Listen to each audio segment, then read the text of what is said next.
This is the ultimate one, and you can see, I don't think the other one has it. Yeah, I don't know if you're going to get both of these at the same time, but I believe this is going to be the Pro. It doesn't have that orange. This has the orange. So stylistically, when you're looking, you can see the difference. Another difference is actually this one over the top, if I can rotate it, it has this sort of like a, I don't know what it's officially called, but it's basically like a viewing panel, which I absolutely love. I'm crazy about that. That is so cool to see the inner workings of the pedal. And this is the original Simucube ActivePedal. It's now called the Ultimate because we have a Pro version. And this goes up to 170 on the load cell, which is insane. You can see now when the motor's not turned on, I probably shouldn't have done that. When the motor's not turned on, it obviously doesn't work. But when the motor's on, it uses a load cell to understand how much to push back and how much resistance to give you.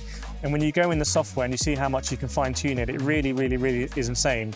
The engineering, I feel like there's almost like an arrogance with the engineering. You see here the cutouts. You would assume, it's like an S maybe for Simucube, you would assume that gives less stability, but the fact that it's such precise equipment and they've done that is insane. But if I turn it over again, two things I want to show you. Firstly is that port there, and secondly is actually the face of the pedal, because this is a very expensive pedal, we're talking thousands of pounds, and this is the foot plate they've gone for with this kind of dimpling.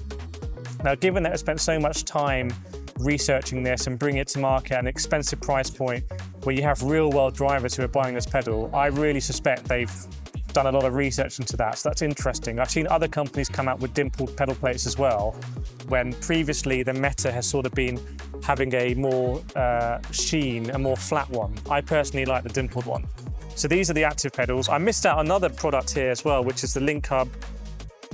I'm not going to talk about it too much. Basically, if you've got these pedals, you connect them into a Link Hub and Link Hub connects to your PC. So that's a bit of a nerdy one. You can see on the back of the pedal just how many ports there are.